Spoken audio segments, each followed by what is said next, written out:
Ok, það var smá brass hérna að koma þessu allu upp, en það sem við þurftum að gera var að enda á að generata hérna, þó svo í sýnilausninni er ég að nota sem sagt Prisma @Prisma client svona, en það virkar ekki hér og ég ætla að gera svona og ég veit ekki af hverju, en hitt virkar sem sagt þetta og svo vantar hérna .env til þess að fá rétt database url sem við erum að fá núna og þá getum við sem sagt núna vísað í hér að sótt Prisma hérna og nota síðan Prisma til þess að gera eitthvað hér. Þannig að nú ætla ég að fara aftur það sem ég var áðan að vinna í þessu og segja nú ætla ég að sækja alla höfundina úr Prisma og ég ætla að segja hérna async svona, taka þetta út og ég ætla að hafa authors hérna. Og svo var annað hérna að ég var með auka skástrik hérna sem að var að trufla rátið. En nú kallum við þetta. Nú fáum við ekki lengur test author, heldur fáum við authoruna sem ég setti inn í gegnum Prisma Studio.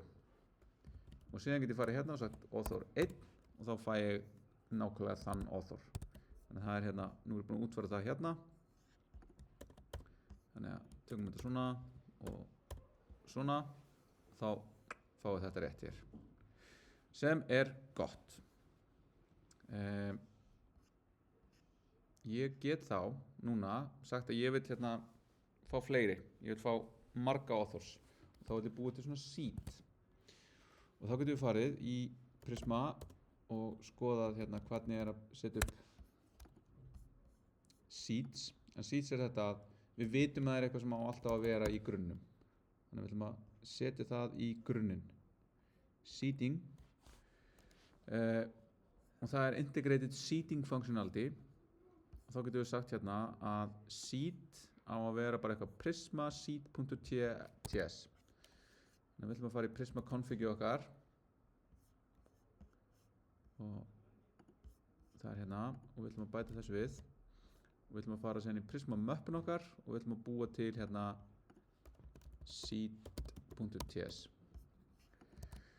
Þá getum við séð hérna integrate seeding with Prisma migrate. Þannig að þá getum við sagt allir með sem við vorum að búa til nýja virkni sem að bætir við flokkum, fréttaflokkum og við vorum búin að ákveða að þegar vera þessi hérna 20 fréttaflokkar til þess að byrja með þá sýtum við fréttaflokkatöflun okkar með því í byrjun. Þannig að þetta getur verið bæði í byrjun að við erum að búa til gögn en þetta getur líka fyllt einhverjum auka feature sem við erum að búa til setna meir. Og þá er bara það að það bara keyrir í raun svona, það bara gerir þetta svolítið eins og við höfum verið að gera það, við bara búin til einhverja skriptu sem að keyrir þetta og við ætlum bara að segja hérna main fall sem á að keyra og main fallið okkar er bara eitthvað async function svona og það ætlar að vera hérna að ná í Prisma og hérna notar þetta Prisma client generated eins og við vorum að gera nema við ætlum að nota Prisma from source Prisma hérna og þá er þetta bara Prisma Alice er þá einhver notandi og það er bara Prisma user upsert þetta er hvað upsert er það er portmanteau samansetning á tveimur orðum í eitt update og insert saman þannig að inserta þessu ef þetta er ekki til en update þetta ef þetta er til sem er kostur af því að þá fara ekki í raun update og segir ei þetta er ekki til og, og insert þannig að þá er þetta svona til hæðarauka þannig að þá getum við sagt hérna const bara a1 sem á að vera author 1 það verður prisma.author og það er hérna upsert já þá sjáum við hérna ok where update create já update gerir ekki neitt en create gerir þetta hérna þannig að þá þurfum við að gera það í upsertinu okkar við viljum bara nota insert það er bara skemmtilega insert create heitir það víst þegar við erum að gera create þó svo að það verði síðan insert data og þá fáum við hérna og þá sjáum við að við fáum í rauninni típað út frá Prisma klientum eins og skema okkar þannig að ég verð að gefa e-mail það bara author 1@example.org name author 1 author 1 og við getum kallað þetta eins og við viljum svo bara þessu insertað og þá getum við sagt hérna console log A1 created þá getum við að veita þetta og við getum séð hvað kemur út úr þessu þessuna ég mæli mjög mikið með því að ef þið farið einhvern tímann og að búa til eitthvað kerfi sem er með notendur að þið notið alltaf example.org net eða com í e-mailin ykkar að því ég hef verið í verkefnum þar sem hefur oftar en einu sinni, 2 ára eða 3 var verið notað eitthvað alvöru lén og svo einhverjum tímapunkti setna var verið að prófa einhverju að senda tölvupóstvirkni sem sendi síðan fullt af tölvupóstum á bara einhvern og það var einhvern tímann þá var verið að prófa mjög mikið og það var einhver sem sagði heyrðu þið að drekka e-mail-sörnum mínum getið þið please hætti að það var bara verið að keyra eitthvað test aftur og aftur og aftur sem var bara að senda út 20.000 pósta á sekundum jafnvel en allt sem fer á example.org, com eða net bara rátað í ekki neitt þannig að þið farið hérna og avoid using operations en þetta bara þú veist þið getið bæði notað þetta þegar það vísi hluti eða þegar þið að prófa og þetta svona á að vera svona eins safe og við getum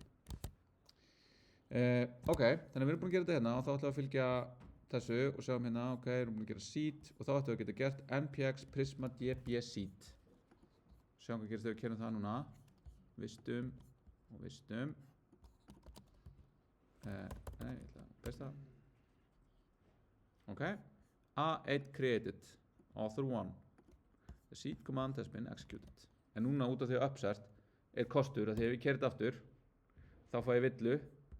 og villan að við erum að brjóta unique constraintin á e-mail fieldinu þannig að upsert alveg kostur þannig en ef við viljum núna núka grunninn okkar þar að segja bara nullan þá getum við sagt npx prisma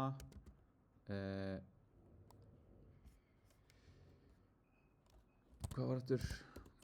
skipunin db push force nei, ekki force reset og þá raun bara nullu við allt sem var í grunnum og þá getum við sagt db seed þá það í lagi núna af því að núna nullaði ég grunninn setti upp tabletnar allar aftur og hendi öllum gögnum sem voru í hann en aftur lendi ég núna ef ég reyna að seeda aftur þannig að það hérna getið annarkvort gert þetta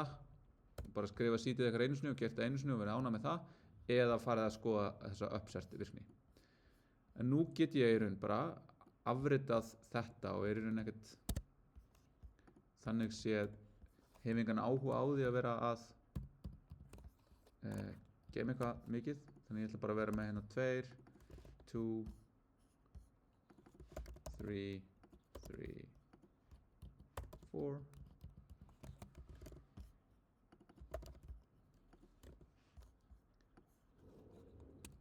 og hérna getum við bara forritað okkur líka fram í þessu við getum búið til eitthvað fall sem myndi bara búa til alltaf þessar notendur því að þið sjáu að þetta bara handavinna við að búa þetta til og ekkert fancy við það 8, 9, 10, 11 leiðbeiningin að segja búa til 10 fréttir en gildir sama svona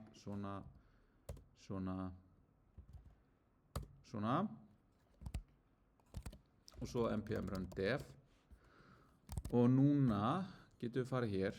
og skoðum marga höfunda núna það spurning hvernig við myndum pagea þessu þannig ég ætla að fara aftur hérna nú ætlum við þess að sjá hérna Prisma setup ok Prisma seed og þetta hérna þannig við tökum kannski curl og postman við skoðum aðeins curl í senst tíma en nú getum við sagt hérna bara curl http localhost 3000 authors og við fáum þessi gögn og ég get fengið hérna síðan authors 2 og þá fæ ég þennan hérna og það bara fínt, ég get gert það og eða ég get farið yfir í Postman og þá vorum við með þetta hérna og nú getum við aftur gert send hér og fengið þetta hérna og svo get ég gert hérna save response og þá fæ ég svona vista hérna hvernig þetta var á einhverjum tímapunkti. Þannig hérna get ég keyrt og vistað og haft þetta sem einhvern svona 0 punkti eða eitthvað, svona er þetta að virka núna hjá mér. Svo er þetta að keyra eitthvað svona, við getum búið til test í þessu líka einhvers staðar. En þetta er svona fínt að hugsa það að búa til og testa og eiga queryuna og hvort sem það er hérna ég er búinn að, þú veist, þá get ég tjekka mig af og svo get ég líka farið hérna og ég get farið hérna og fengi bara curl skipun fyrir þetta einhvers staðar er það hérna bara og þá fáum við bara þetta er curl skipun til að gera þetta get og þetta hérna delete þá er curl skipunin þessi hér þá er hérna request, delete þetta og þá sjáum við líka að það er bara mjög mikið hérna fetch með JavaScript og þá getum við séð ok, svona getur ég keyrt þetta til þess að keyra þessa aðgerð úr forritunarmálunum mínu og hvað, sá ég ekki hérna eitthvað R curl það notar bara curl eða þetta og þú veist, þá get ég fundið í raun aðferðir í mismunandi stöðum til þess að ég bara íta á ykkur, finnið ykkur eitthvað tól sem þið notið til þess að prófa þau eru til alveg ótrúlega mörg og ég er bara, Postman er svo gamalt og ég er svo gamalt að ég nota það og curl er ennþá eldra og ég nota það líka það er mín go-to tól kostur við það að nota curl er það svona lingua franca, það er svona allir skilja þetta, það er ekki bara eitthvað svona já, ertu ekki með hérna fle klientinn til þess að gera, það er geggjað til þess að gera HTTP requestur, hérna er dæmi úr honum og svo einhver farið installa það er allir með curl, þannig ef það er einhvern tímann að debugga svona og eru með eitthvað, ég er að nota vefþjónustuna þína og hún er biluð það besta sem þið gerið er að segja síðan, hér er curl skipunin hér er það sem ég fæ út úr henni og ég gerði ráð fyrir að fá þetta út úr henni það bara getur sparað mjög mikið af misskilningi og eitthvað, bara nákvæm samskipti ok,